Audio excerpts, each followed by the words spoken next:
നമസ്കാരം. ഇന്ന് നമ്മൾ UPSC സിവിൽ സർവീസ് പരീക്ഷയുടെ ഒരു ഭാഗത്തേക്കാണ് പോകുന്നത്. അതെ. 2025-ലെ പ്രിലിംസ് പേപ്പർ 1-ൽ എക്കണോമിയിൽ നിന്ന് വന്ന ഒരു ചോദ്യം. ഇത് റിസർവ് ബാങ്കിന്റെ വരുമാന സ്രോതസ്സുകളെക്കുറിച്ചാണ്.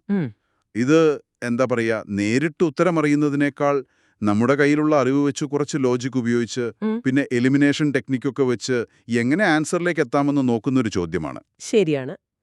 കൺസെപ്ച്വൽ ക്ലാരിറ്റി വളരെ പ്രധാനപ്പെട്ട ഒന്നാണിവിടെ. അതെ. ഞാൻ ആദ്യം ആ ചോദ്യമൊന്ന് ഇംഗ്ലീഷിൽ വായിക്കാം. എല്ലാവരും ശ്രദ്ധിക്കുമല്ലോ അല്ലേ?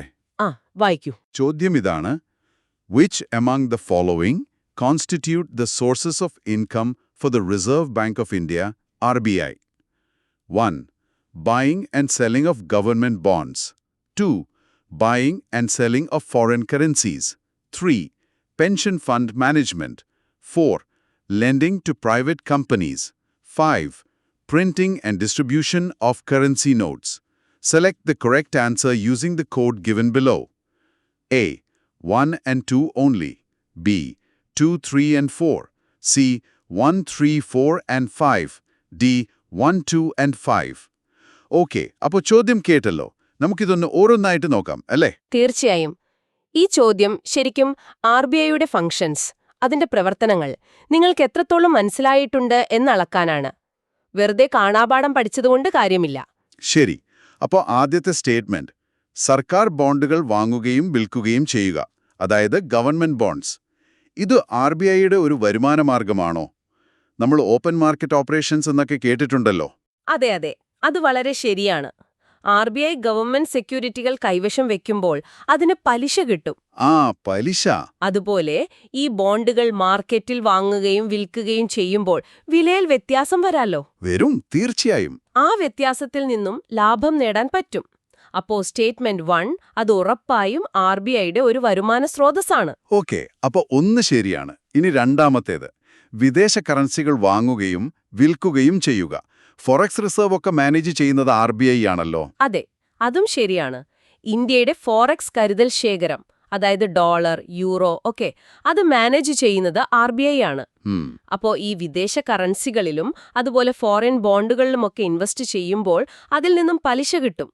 അതുപോലെ കറൻസിയുടെ വിനിമയ നിരക്ക് മാറുന്നതിനനുസരിച്ച് ലാഭമുണ്ടാകാം. ഓഹോ. അപ്പോൾ സ്റ്റേറ്റ്മെന്റ് 2ഉം RBIയുടെ ഒരു വരുമാന മാർഗമായിട്ട് നമുക്ക് കൂട്ടാം.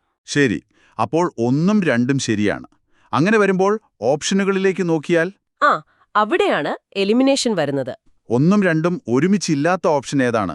ഓപ്ഷൻ ബി നോക്കൂ. അതിലൊന്നില്ല. അപ്പോൾ അത് ഒഴിവാക്കാം അല്ലേ? കൃത്യം. ഓപ്ഷൻ ബിയെ നമുക്ക് ആദ്യമേ വെട്ടാം. ഇനി ബാക്കിയുള്ളത് A, C, D. ഇനി നമുക്ക് സ്റ്റേറ്റ്മെന്റ് 4ലേക്കൊന്ന് ചാടിയാലോ? സ്വകാര്യ കമ്പനികൾക്ക് വായ്പ നൽകുക. Lending to private companies. ഇതെന്താണ് തോന്നുന്നത്? RBI ഒരു പ്രൈവറ്റ് കമ്പനിക്ക് നേരിട്ട് ലോൺ കൊടുക്കുമോ? എനിക്കത് അത്ര ശരിയായി തോന്നുന്നില്ല. അത് സാധാരണ കൊമേഴ്ഷ്യൽ ബാങ്കുകളല്ലേ ചെയ്യുക? SBI, ഫെഡറൽ ബാങ്ക് പോലെയുള്ളവർ. അതെ.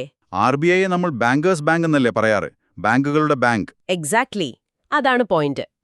RBI ബാങ്കുകൾക്ക് ലോൺ കൊടുക്കും, സർക്കാരിന് ലോൺ കൊടുക്കും. പക്ഷേ ഒരു ടാറ്റ ഗ്രൂപ്പിനോ റിലയൻസിനോ നേരിട്ട് ലോൺ കൊടുക്കുന്നത് RBIയുടെ പണിയല്ല. ശരിയാണ്. അപ്പോ സ്റ്റേറ്റ്മെന്റ് 4 തെറ്റാണ്. കൊള്ളാം. അപ്പോൾ സ്റ്റേറ്റ്മെന്റ് 4 തെറ്റാണെങ്കിൽ 4 വരുന്ന ഓപ്ഷനുകൾ ഏതൊക്കെയാ? ബി നമ്മൾ നേരത്തെ ഒഴിവാക്കി. പിന്നെ സിയിലും 4 ഉണ്ട്. അതെ, അപ്പോ സിയും തെറ്റാണ്. അപ്പോൾ ബിയും പോയി, സിയും പോയി. ഇനിയിപ്പോൾ ഉത്തരം ഒന്നുകിൽ എ അല്ലെങ്കിൽ ഡി ആണ്. അതെ, എയിൽ 1ഉം 2ഉം മാത്രം, ഡിയിൽ 1, 2 പിന്നെ 5ഉം ഉണ്ട്. അതിനു മുമ്പ് നമുക്ക് സ്റ്റേറ്റ്മെന്റ് 3 കൂടി നോക്കാം. Pension fund management. Pension fund management അത് ഇന്ത്യയിൽ ആരാണ് ചെയ്യുന്നത്? അതിന് PFRDA എന്നൊരു അതോറിറ്റി ഇല്ലേ? ഉണ്ട്.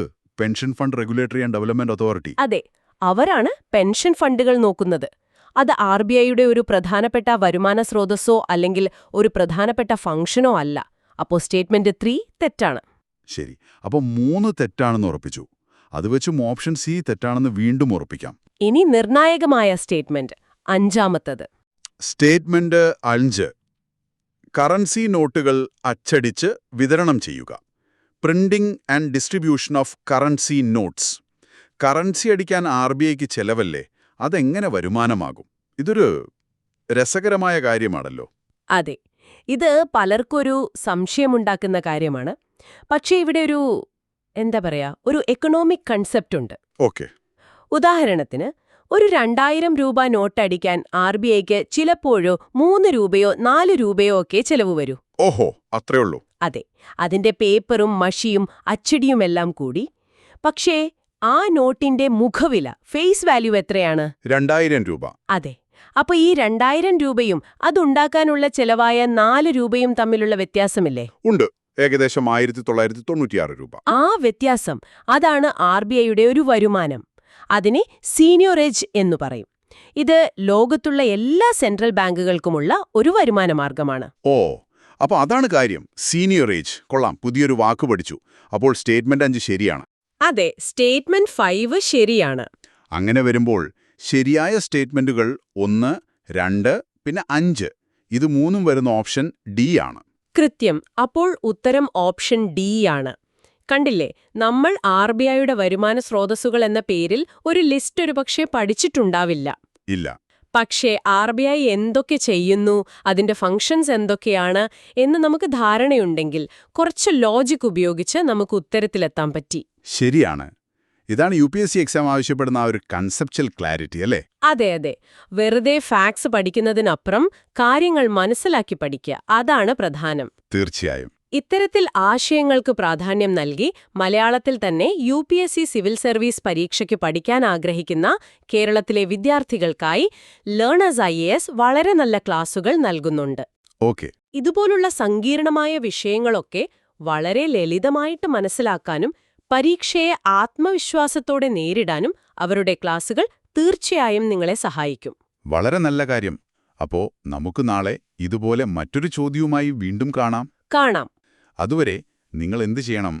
മുൻ വർഷങ്ങളിലെ ചോദ്യങ്ങൾ, അതായത് PYQs എടുത്ത് ഇതുപോലെ സ്വന്തമായി ഒന്ന് വിശകലനം ചെയ്തു നോക്കൂ. ഈ എലിമിനേഷൻ ടെക്നിക്കൊക്കെ ഒന്ന് പ്രയോഗിച്ചു നോക്കൂ. അതെ, അത് വളരെ നല്ലൊരു പ്രാക്ടീസാണ്. പോകുന്നതിന് മുൻപ് ഒരു കാര്യം കൂടി. നമ്മളിപ്പോ RBIയുടെ വരുമാന മാർഗങ്ങളെക്കുറിച്ച് സംസാരിച്ചല്ലോ. ഈ വരുമാന മാർഗങ്ങൾ, അതായത് ഗവൺമെന്റിന് ലോൺ കൊടുക്കുന്നത്, ബോണ്ടുകൾ വാങ്ങുന്നത്, ഈ സീനിയറേജ് ഒക്കെ രാജ്യത്തിന്റെ പണപ്പെരുപ്പത്തെയും മൊത്തത്തിലുള്ള സാമ്പത്തിക സ്ഥിതിയെയും എങ്ങനെയായിരിക്കും ബാധിക്കുന്നുണ്ടാവുക എന്ന് നിങ്ങളൊന്ന് ആലോചിച്ചു നോക്കിയിട്ടുണ്ടോ? അതൊരു നല്ല ചോദ്യമാണ്. അതെ, അത് നിങ്ങൾക്ക് കൂടുതൽ ചിന്തിക്കാനും റിസർച്ച് ചെയ്യാനുമുള്ളൊരു വിഷയമാണ്. നമുക്ക് പിന്നീട് അതും ചർച്ച ചെയ്യാം. തീർച്ചയായും. അപ്പോ നാളെ കാണാം. ശരി.